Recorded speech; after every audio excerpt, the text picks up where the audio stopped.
6 Juni 2025 di wilayah Sumatera Utara. Nanti kami akan menyampaikan bagaimana kronologisnya, Pak Asep yang akan menyampaikan.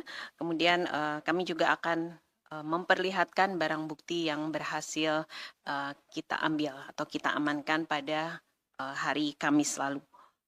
Saya rasa itu pengantar dari saya, teman-teman. Nanti untuk pertanyaan akan kami sediakan waktu juga.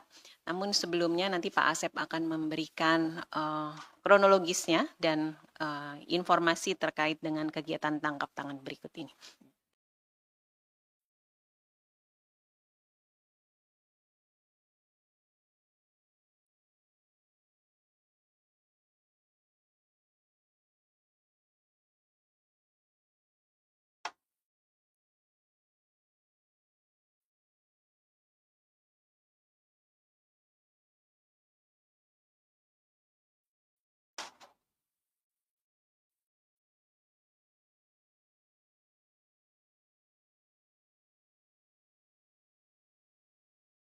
Baik, Mbak Yeye, terima kasih.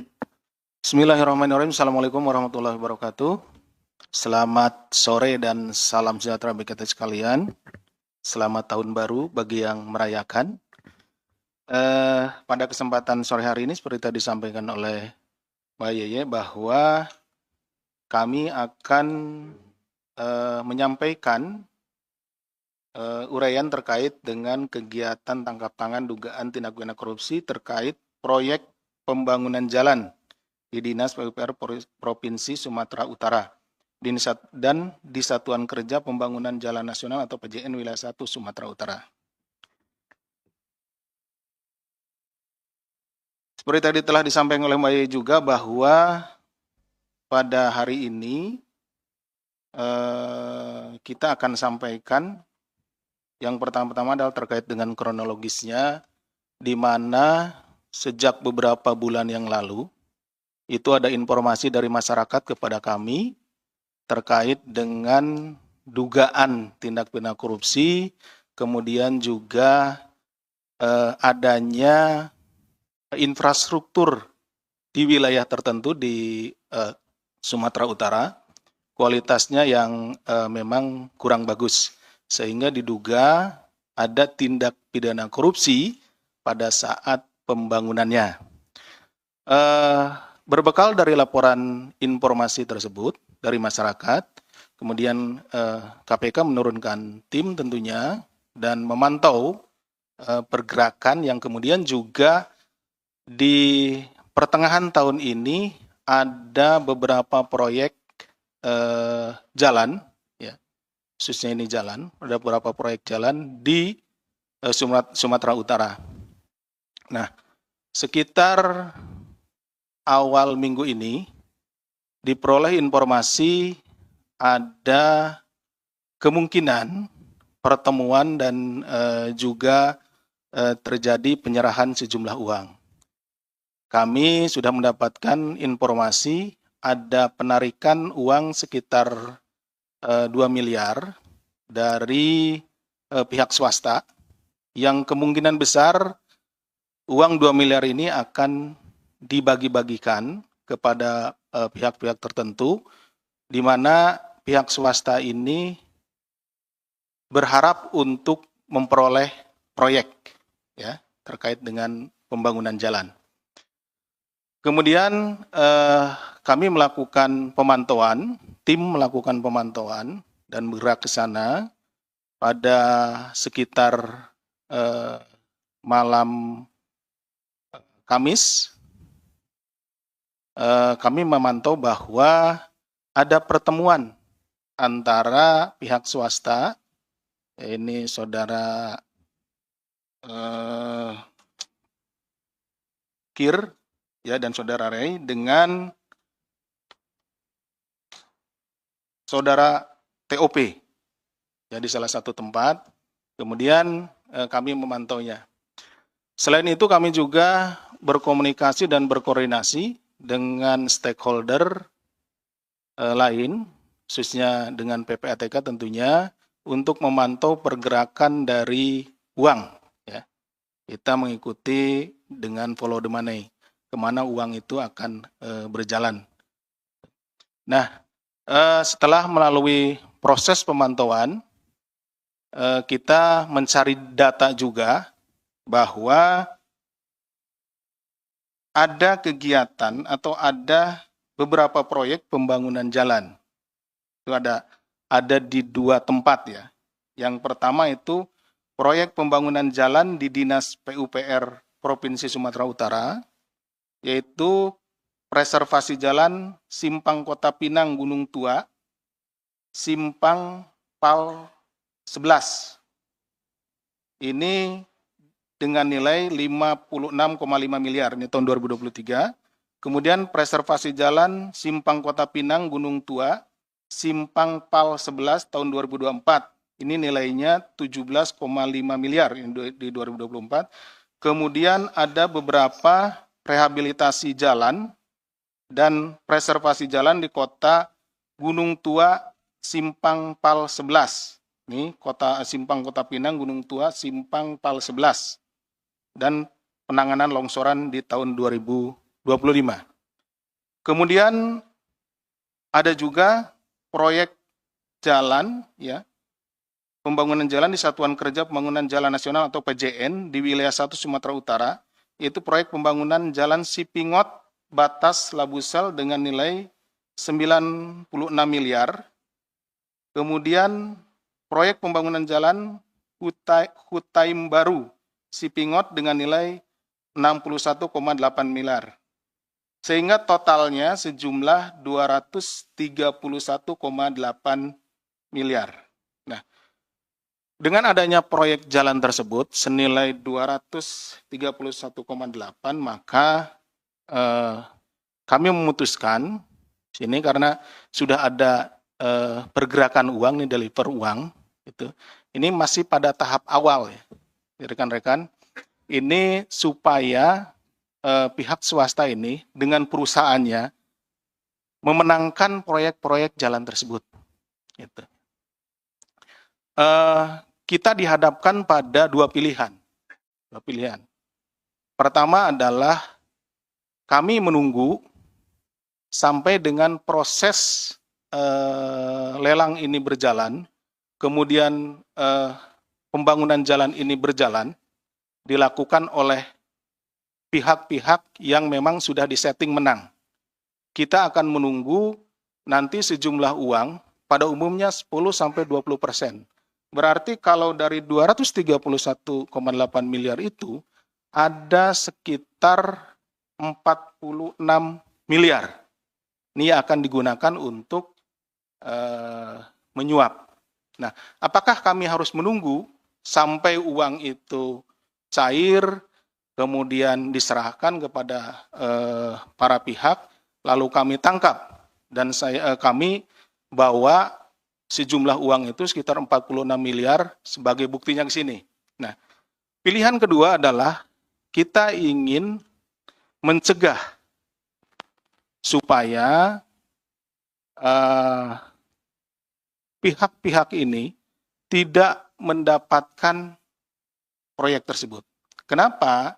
Karena kalau dibiarkan pihak-pihak ini mendapatkan proyek, ini tentu nantinya proyek yang atau hasil pekerjaannya tidak akan maksimal. Karena sebagian dari uangnya tersebut, paling tidak tadi sekitar 46 miliar, itu akan digunakan untuk menyuap, memperoleh pekerjaan tersebut, tidak digunakan untuk pembangunan jalan. Nah, tentunya pilihan kedua inilah yang diambil. Walaupun ini uang yang terdeliver kepada para pihak itu tidak sebesar kalau KPK mengambil opsi yang pertama.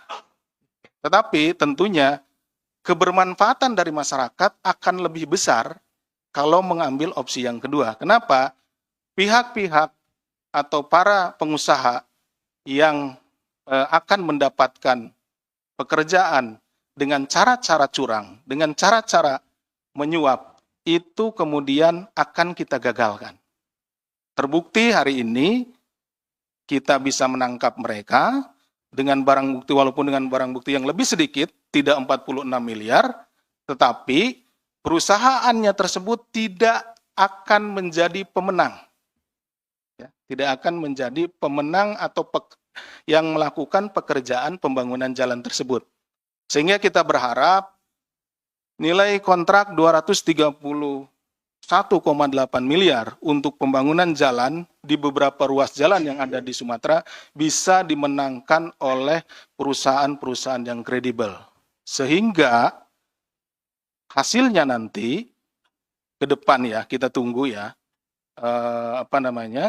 jalan yang dihasilkan itu bisa lebih baik, kualitasnya lebih baik, dan tentunya ini akan menjadi hal yang positif bagi masyarakat. Jadi yang kita lihat itu adalah outcome-nya, bagaimana masyarakat mendapatkan sesuatu yang lebih baik. Saya lanjutkan rekan-rekan. Kronologisnya adalah sebagai berikut, bahwa pada tanggal 22 April tahun 2025, Saudara Kir, ini adalah Direktur Utama PT DNG, bersama dengan Saudara TOP, selaku Kepala Dinas PUPR Provinsi Sumut, kemudian juga Saudara RES, selaku Kepala UPTD Gunung Tua Dinas PUPR Provinsi Sumut, merangkap sebagai PPK, atau pejabat pembuat komitmen, dan staf UPTD Gunung Tua lainnya melakukan survei off-road di daerah desa Sipiongot dalam rangka meninjau lokasi proyek pembangunan jalan. Saudara TOP selaku Kepala Dinas PUPR kemudian memerintahkan Saudara RES untuk menunjuk KIR sebagai rekanan penyedia tanpa melalui mekanisme dan ketentuan dalam proses pengadaan barang dan jasa. Jadi pada saat melakukan survei tersebut, seharusnya pihak swasta itu tidak hanya sendirian yang diikutkan. Di sini sudah diikutkan Saudara KIR sebagai Direktur Utama PT DNJ ini sudah dibawa sama Saudara TOP ini, Kepala Dinas PUPR. Kemudian juga TOP ini memerintahkan Saudara RES untuk menunjuk Saudara Kir. Sini sudah terlihat perbuatannya, meeting of mind-nya sudah terlihat bahwa ada kecurangan, ada ditunjuk. Seharusnya ini kan melalui proses lelang yang memang benar-benar transparan gitu ya, tidak ditunjuk seperti itu. Kemudian pengadaan tersebut di jalan proyek pembangunan jalan Kutaim Baru Sipiongot itu nilai proyeknya tersebut sekitar 157,8 miliar. KIR kemudian dihubungi oleh Saudara RES yang memberitahu bahwa pada bulan Juni 2025, bulan ini ya, akan tayang proyek pembangunan jalan dan meminta KIR menindaklanjutinya dengan memasukkan penawaran. Jadi nanti proyek-proyek tersebut akan tayang ya, dan tinggal masukkan penawarannya gitu. KIR ini sebagai Direktur Utama PT DNG. Kemudian pada tanggal 23 sampai 26 Juni 2025, KIR kemudian memerintahkan stafnya untuk berkoordinasi dengan RES dan staf UPTD untuk mempersiapkan hal-hal teknis sehubungan dengan proses e-katalog. Jadi sudah dipersiapkan segala sesuatunya. Dari awal memang PT DNG ini yang ditunjuk akan menjadi pemenangnya. Selanjutnya KIR bersama dengan RES dan staf UPTD mengatur proses e-katalog sehingga PT DGN dapat menang proyek pembangunan jalan Sipiongot Batas Labusal. Untuk proyek lainnya disarankan agar penayangan paket lainnya diberi jeda seminggu agar tidak terlalu mencolok. Jadi mereka juga sudah mengatur waktunya. Jangan sampai dalam waktu yang berdekatan DNG itu menjadi pemenang. Jadi terus-terusan dia menjadi pemenang proyek jalan tersebut. Jadi diatur waktunya, diatur juga cara memasukkan syarat-syaratnya dan lain-lainnya. Bahwa atas pengaturan proses e-katalog di Dinas PUPR Provinsi Sumut tersebut terdapat pemberian uang dari KIR dan RAY untuk RES yang dilakukan melalui transfer rekening. Jadi ada yang diberikan secara langsung tunai, ada yang diberikan juga melalui transfer. Seperti itu. Nah ini seperti perskot atau uang muka gitu seperti itu. Karena ada hitung-hitungannya. Seperti kepala dinas akan diberikan sekitar 4-5% dari nilai proyek. Kalau dikira-kira ya dari 231,8 miliar itu 4%-nya sekitar 8 miliaran. Ya, itu tapi nanti bertahap setelah proyeknya selesai karena pembayarannya pun termin gitu ya, ada termin pembayarannya. Selain itu juga diduga terdapat penerimaan lain oleh saudara TOP dari KIR dan RAY melalui perantara. Jadi tidak hanya melalui langsung, berian langsung, ada yang diberikan juga melalui perantara, tadi kemudian juga ada yang diberikan melalui atau ditransfer melalui rekening. Kemudian untuk konstruksi perkara terkait proyek pembangunan jalan di Satker PJN, kalau tadi di PUPR, yang ini di Satker PJN wilayah 1, karena ada 2 ya. Jadi kami memantau bahwa proyek jalan yang dilaporkan oleh masyarakat itu ada 2 SKPD gitu ya, ada 2 ini yang satu adalah di PUPR, yang satu lagi di Satker PJN. Saudara Hel selaku PPK Satker PJN wilayah 1 berbeda nih PPK-nya. Yang tadi PPK-nya adalah saudara RES ya. Yang ini adalah saudara HEL. Selaku PPK Satker PJN wilayah 1 Provinsi Sumatera Utara adalah penyelenggara negara yang bertanggung jawab antara lain menandatangani dan mengendalikan pelaksanaan kontrak pengadaan serta pengambilan keputusan yang dapat mengakibatkan pengeluaran anggaran belanja. Saudara KIR, kembali lagi nih, KIR. Ini adalah Direktur Utama PT DNG dan saudara RAY, selaku, ini anaknya KIR ini, selaku Direktur PT RN.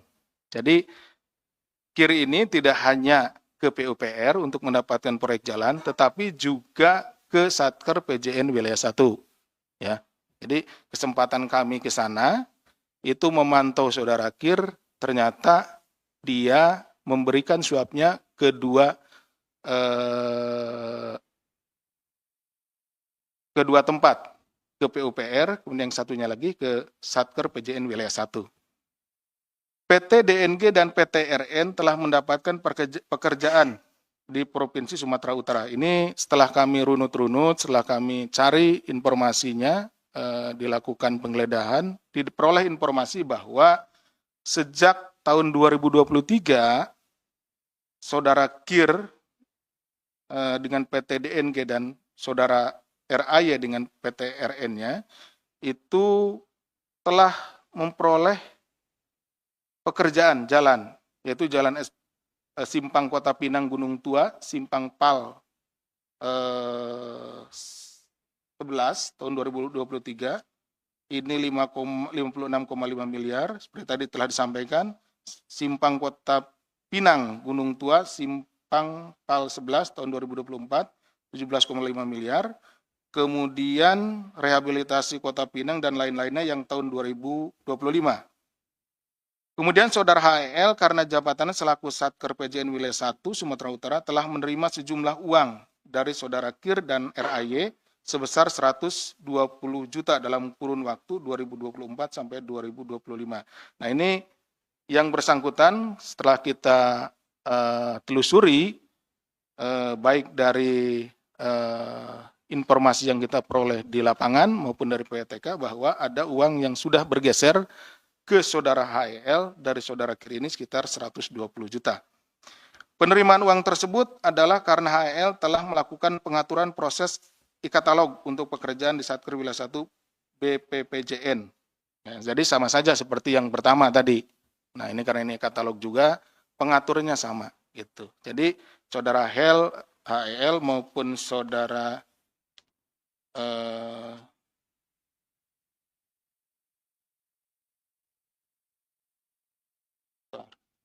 saudara RES ini dua-duanya kan PPK. Jadi dialah yang ngatur supaya perusahaannya saudara KIR yaitu PT DNJ dan perusahaannya RAY itu PTRN memenangkan proyek pembangunan jalan tersebut. Ya, diaturlah sama mereka di e-katalognya.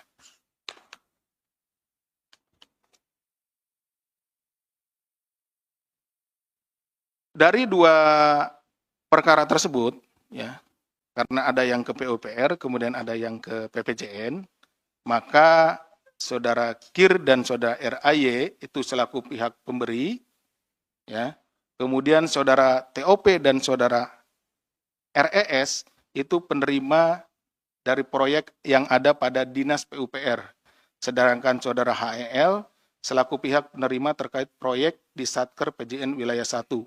Ini berdasarkan hasil tim yang turun ke lapangan kemarin. Nah, tidak menutup kemungkinan dari hasil pemeriksaan yang kami lakukan terhadap saudara KIR, saudara RAY, saudara TOP, saudara RS, saudara HEL, itu akan diperoleh informasi aliran uang kemana saja. Gitu. Jadi ini masih tahap awal yang kita ketahui dan kita temukan pada saat tim turun di lapangan. Seperti itu. Jadi tentunya kami akan terus menggali karena tentunya nilai tadi 231 ya, Mbak ya. 231,8 miliar itu nilai yang sangat besar dan ini tentu pembagiannya akan ke beberapa tempat yang nanti kita tentunya akan dalami dalam proses penyidikan. Dalam kegiatan tangkap tangan ini, KPK selain mengamankan sejumlah 6 pihak, juga mengamankan sejumlah uang tunai 231 juta. Jadi 231 juta ini merupakan bagian dari 2 miliar yang telah saya sampaikan di awal. Ya, kita memonitor bahwa ada penarikan uang sebesar 2 miliar yang dilakukan oleh saudara KIR dan saudara RAY, kemudian dibagi-bagi dan disalurkan ke beberapa tempat. Nah, dan tersisa atau sisanya adalah sekitar 231 juta yang kita temukan di rumahnya saudara KIR. Yang diduga merupakan sebagian atau sisa komitmen fee dari proyek-proyek tersebut. Kegiatan tangkap tangan ini sebagai pintu masuk dan KPK masih akan terus menelusuri dan mendalami terkait proyek atau pengadaan barang dan jasa lainnya. KPK selanjutnya melakukan gelar perkara dan menetapkan 5 orang sebagai tersangka, yaitu 1. TOP, selaku Kepala Dinas PUPR Provinsi Sumut.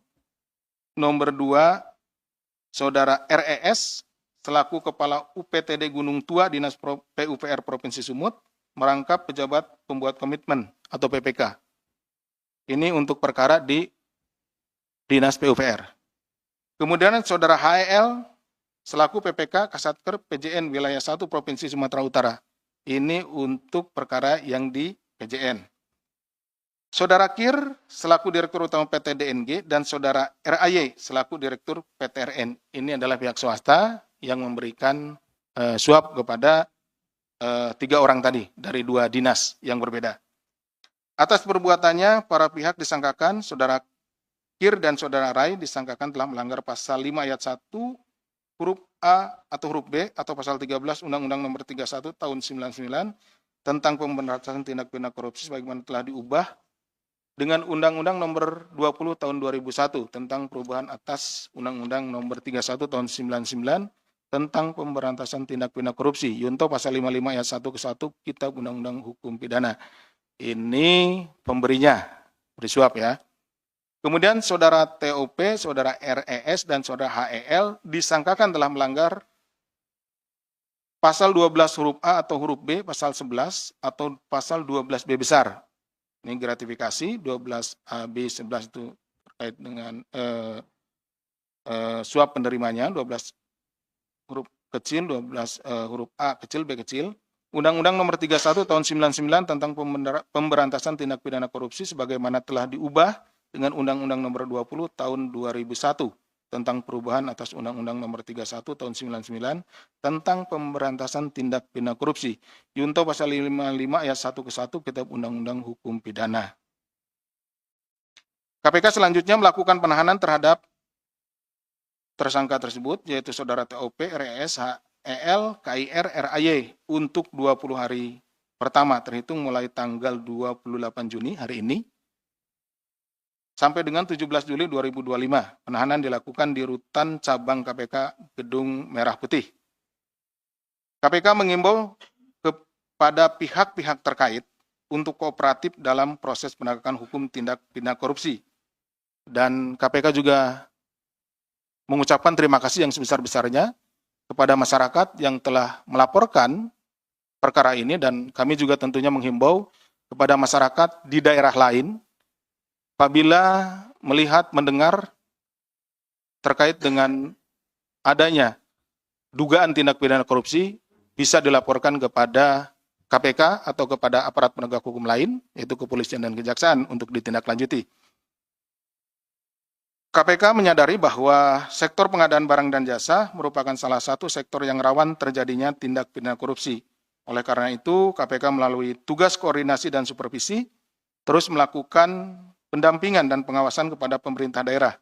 Jadi tidak hanya penindakan yang dilakukan oleh KPK, tapi setelah ini tentunya akan melakukan koordinasi dan supervisi, kemudian juga melakukan pencegahan. Tadi seperti di awal disampaikan bahwa untuk proyek-proyek jalan yang saat ini sedang ditayangkan untuk biddingnya atau untuk proses lelangnya, perusahaan-perusahaan yang saat ini ya para direktur utamanya terduga atau diduga melakukan tindak pidana penyuapan itu tidak lagi diikutkan dalam proses lelang tersebut. Sehingga kita berharap bahwa ada perusahaan-perusahaan lain, perusahaan-perusahaan daerah tentunya maupun perusahaan nasional yang kredibel, yang akan memenangkan lelang tersebut dan akan mempergunakan sejumlah paling tidak 231,8 miliar ini untuk pembangunan jalan, dan tentunya ini akan lebih baik hasilnya dibanding tadi misalkan KPK menunggu supaya ini dibiarkan dulu supaya kelihatan besar suapnya sampai 40 miliar seperti itu. Tidak demikian. Mudah-mudahan ini bermanfaat bagi khususnya masyarakat yang ada di wilayah tersebut dan umum juga dari masyarakat Indonesia. Monitoring yang dilakukan oleh koordinasi dan supervisi Direktorat Kedeputian Koordinasi dan Supervisi yaitu melalui instrumen monitoring, controlling, surveillance for prevention atau MSCV serta survei penilaian integritas atau SPI pada fungsi monitoring untuk mendorong langkah-langkah perbaikan pencegahan korupsi. Demikian yang bisa kami sampaikan. Terima kasih atas perhatiannya. Semoga ke depan bisa lebih baik lagi. Terima kasih. Wassalamualaikum warahmatullahi wabarakatuh.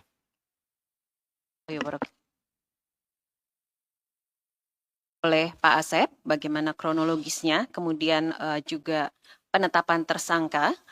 Sekarang kami akan memperlihatkan barang bukti yang didapat dari kegiatan tangkap tangan pada Kamis malam 26 Juni 2025.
Jadi rekan-rekan, ini adalah sejumlah 231 juta yang merupakan bagian dari 2 miliar, ya, di mana selebihnya berarti sekitar 769 juta telah didistribusikan. Nah, tentunya ini juga kami sedang mencari dan mengikuti kemana saja uang tersebut didistribusikan. Kami berkoordinasi dan bekerja sama dengan stakeholder lain, dalam hal ini PPATK maupun stakeholder yang lainnya. Sudah cukup ya, teman-teman? Ya. Baik, teman-teman, kita lanjutkan konversi ini dengan tanya jawab. Meskipun tadi mungkin Pak Asep sudah cukup jelas ya menjelaskan kronologis maupun bagaimana e-katalog ini gitu ya dipergunakan untuk mencurangi proyek-proyek. Mungkin teman-teman masih ada beberapa pertanyaan yang mau diajukan pada Pak Asep. Silahkan. Ya, silakan. Ya, Bentar ya. Cek. Selamat sore Mbak Yeye, Pak Asep. Izin Pak, mau tanya. Ini kan Kadis PUPR itu kalau saya baca-baca di sejumlah media daerah, itu kan disoroti sebagai orang dekatnya Bobi Nasution.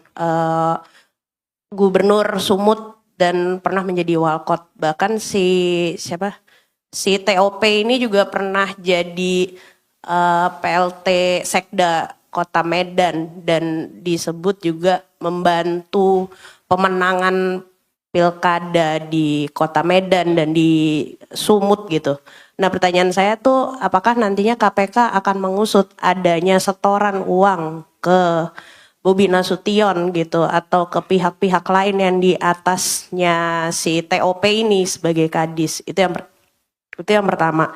Yang kedua, kalau saya nggak salah, itu di bulan April,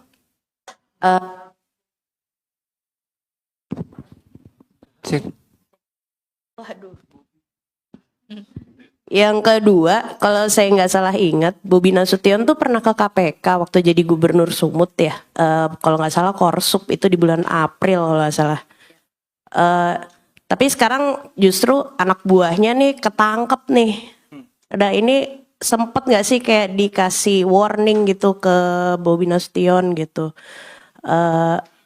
Ini ada anak buahnya yang nakal atau gimana, atau kan dia juga ngaku katanya menyampaikan sejumlah persoalan di Sumut. Apakah ini juga termasuk salah satu yang dia beritahu ke KPK gitu, atau dia malah nggak tahu sama sekali gitu. Itu aja sih Pak. Makasih. Dan ada kemungkinan memanggil Bobi Nasution juga nggak? Itu aja. Makasih Pak. Oke, baik. Tambah satu pertanyaan dulu ya Pak Asep ya. Ya, silakan.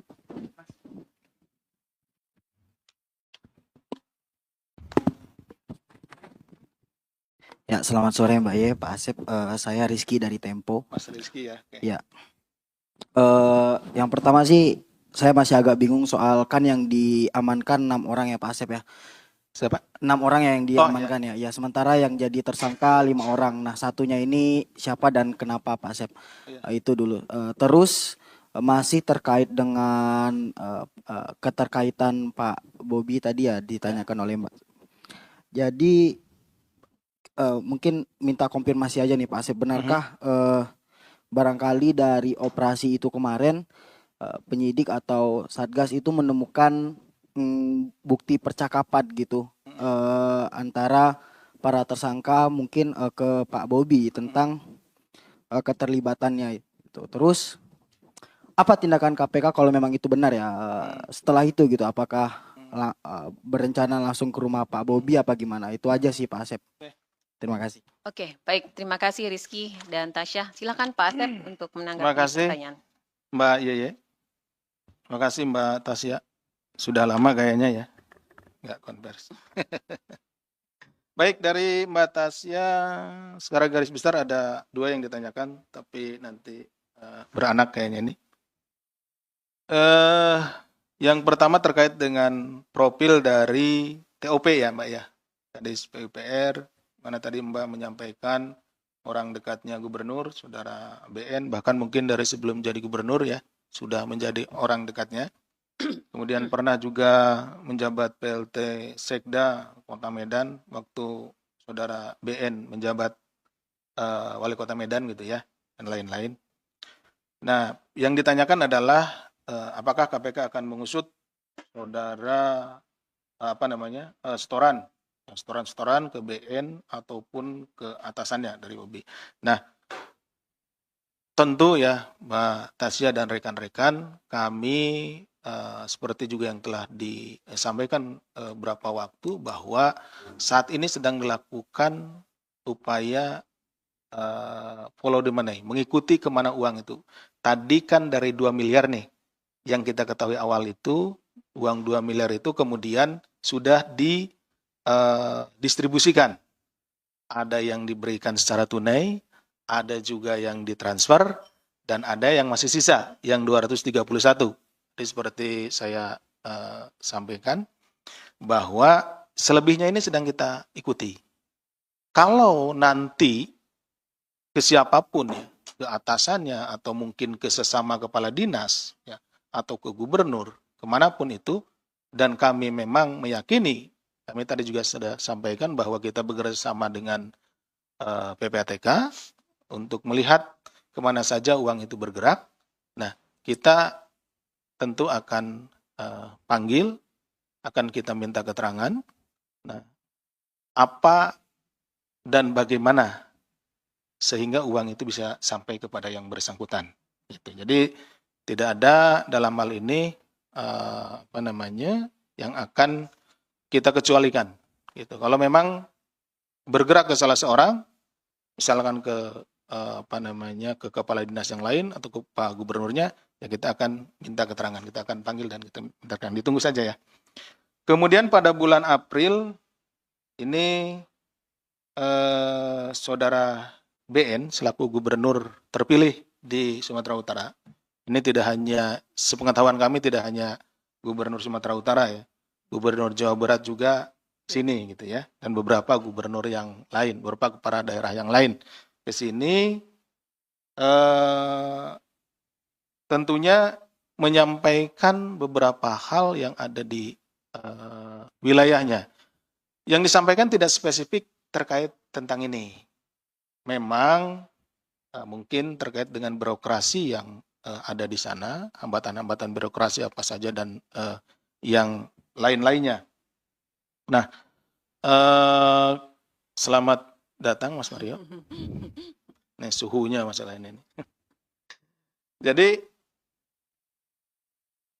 waktu ke sini sih tidak spesifik menyatakan ada yang khusus di PUPR maupun di di Jalan Nasional itu ya, SSJN itu. Nah, kami dapat informasi ini justru dari masyarakat gitu. Makanya pada kesempatan ini juga kami menghimbau kepada masyarakat tidak hanya di Sumatera Utara nih. Nah, alhamdulillah sudah dimulai dari Sumatera Utara, masyarakat menginformasikan kepada kita.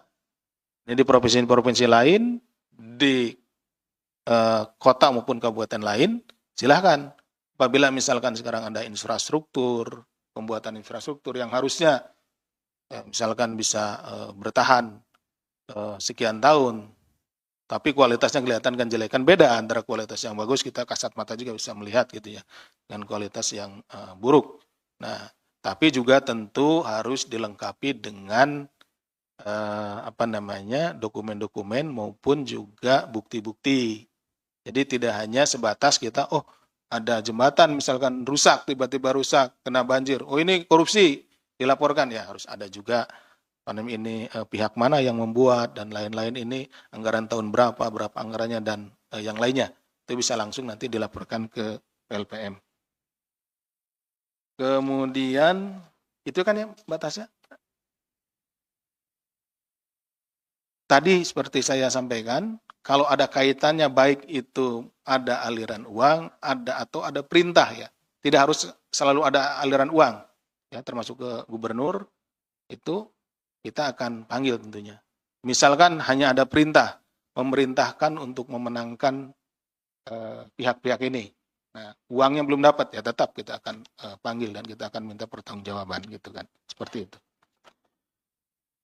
Demikian Mbak Tasya, kemudian ke Mas Rizky, ini yang dibawa ke sini 6 orang, tapi yang jadi tersangka hanya 5 orang, ya.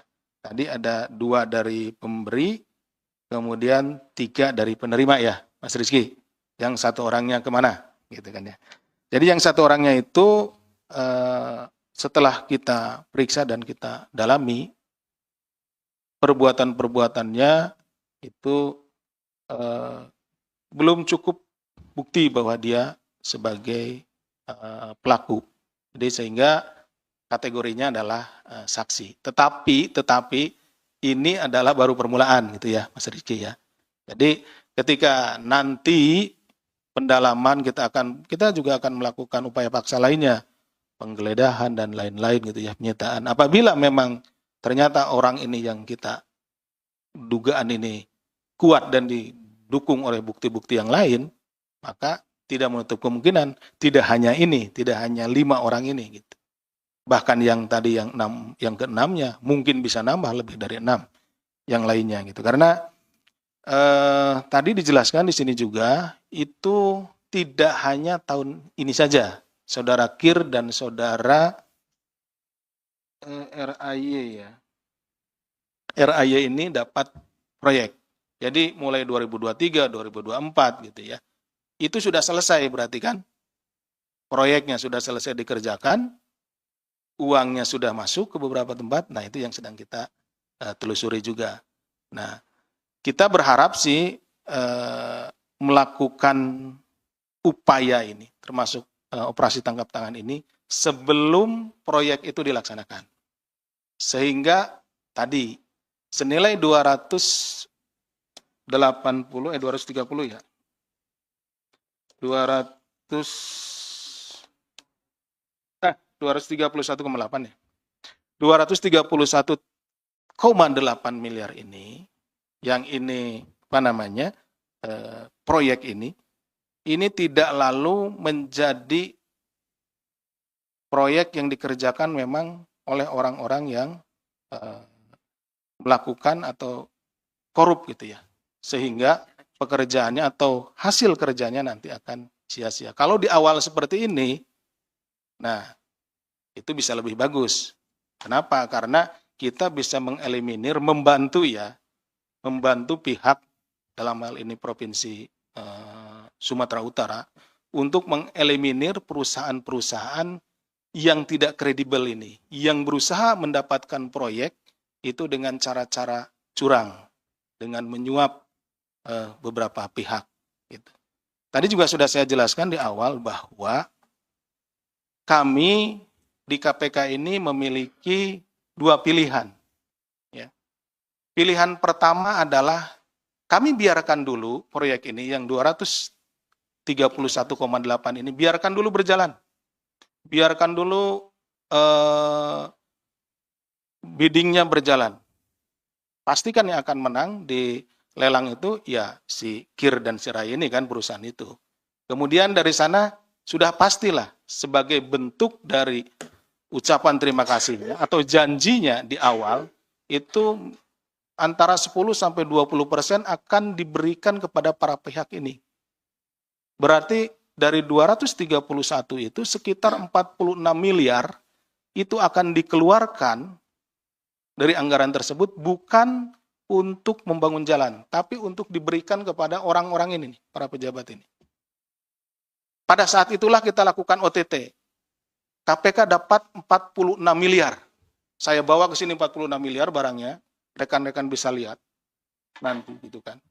Tapi ada tapinya. Tapi jalannya sudah jadi dengan kualitas yang jelek. Dan masyarakat tidak akan mendapatkan manfaatnya. Pilihan kedua ya. Karena KPK sudah tahu, tim sudah tahu bahwa Kir dan RAY ini berusaha mendapatkan proyek yang jumlahnya 231,8 miliar ini dengan cara-cara menyuap. Di awal kita sudah ambil nih.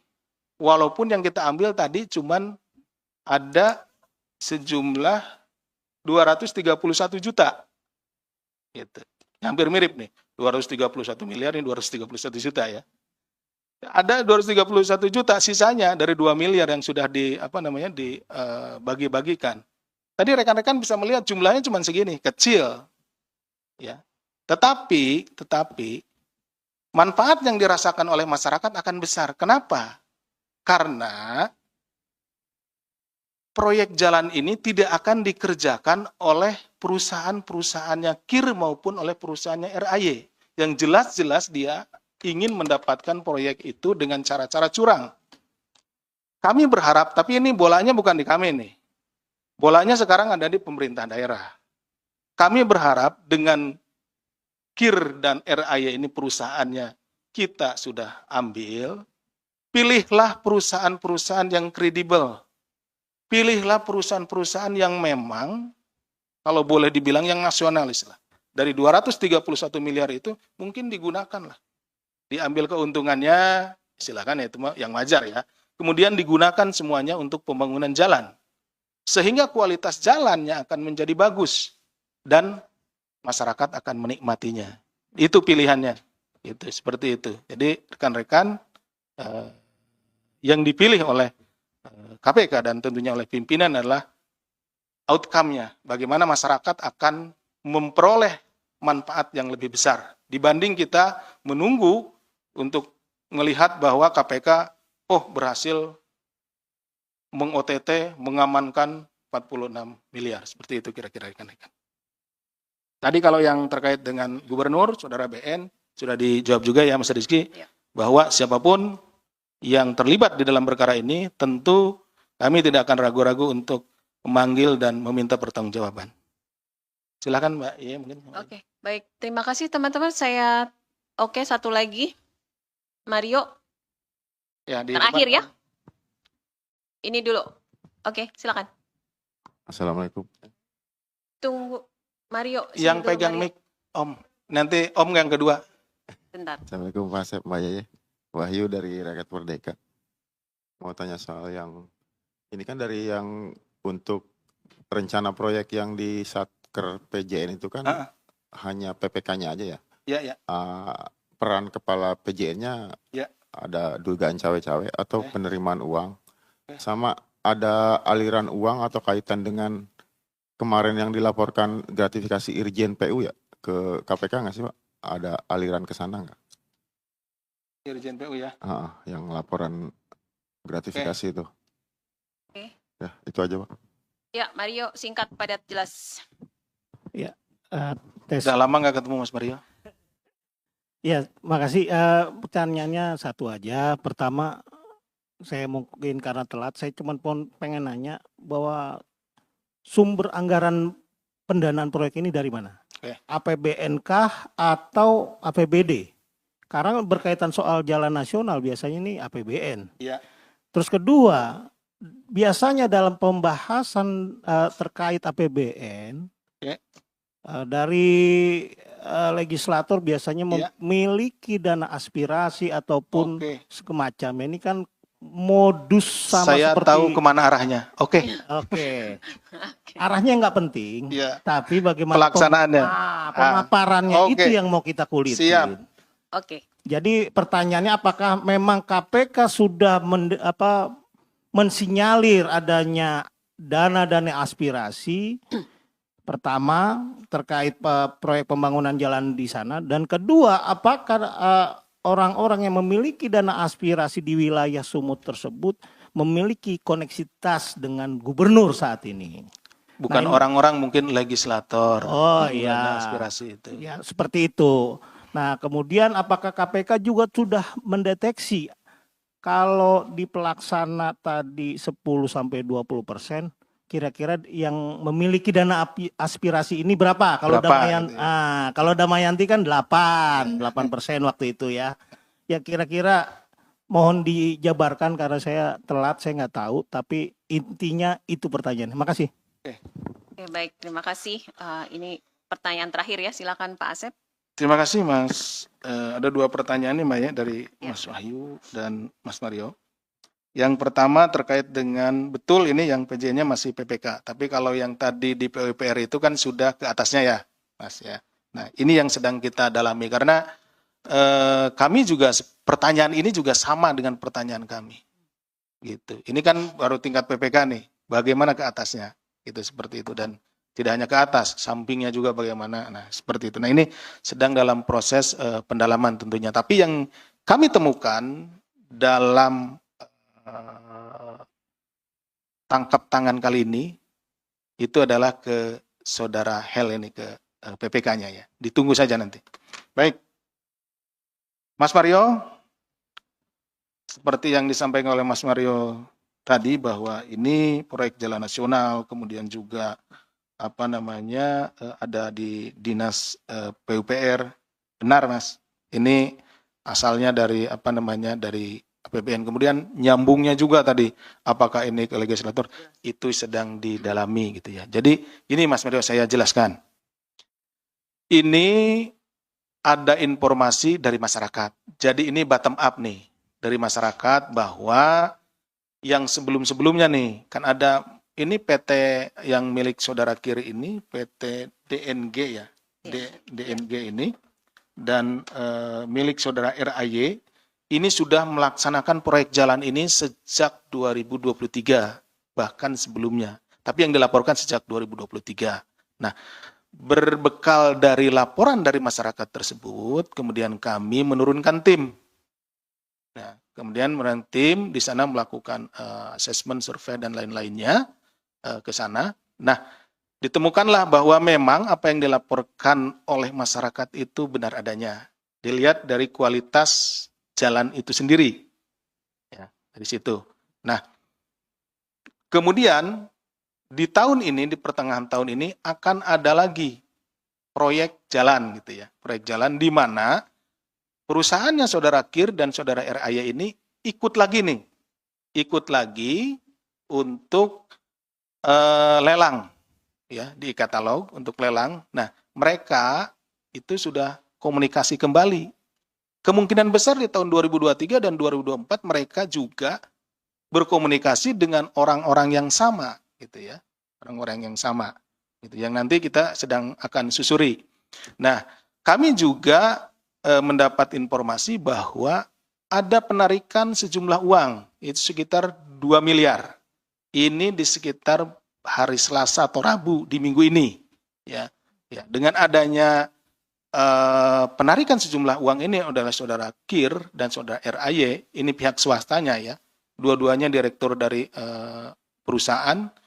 Nah, ini kami menduga bahwa ini akan ada penyerahan uang. Makanya selain tadi tim yang sudah turun untuk asesmen dan lain-lain atas laporan dari masyarakat, diturunkan juga. Ini karena dugaan kami ini akan terjadi penyerahan sejumlah uang untuk memenangkan kembali proyek jalannya gitu. Nah, terjadilah penyerahan, kemudian terjadilah penangkapan dan lain-lain, bukti-bukti yang kami peroleh itu BBE dan lain-lain, catatan-catatan, kemudian sejumlah uang. Yang kita hari ini tampilkan adalah jumlah uangnya yang dari 2 miliar tadi, ya sisanya 231 juta gitu ya. Untuk BBE yang barang bukti elektronik ini sedang didalami saat ini. Kemudian catatan-catatan, termasuk ini juga nanti akan menjawab pertanyaan dari Mas Mario nih, ke legislatornya, kemudian ke yang lainnya, ini asalnya dari mana, apakah ini juga dana aspirasi dan yang lainnya, apakah 231,8 miliar ini angkanya saja sudah dipotong, sudah ada pembagian dan lain-lain. Memang kalau informasi dari saudara Kiri sendiri sudah ada bagian-bagiannya, yang persentasenya sudah ada. Gitu ya. Termasuk tadi yang disampaikan bahwa ada sekitar 10-20% yang akan kita yang akan dia bagikan seperti itu. Jadi sekitar 46 miliar kurang lebih lah seperti itu. Kepada siapa saja yang itu yang sedang kita dalami. Kira-kira itu mungkin Mas Mario.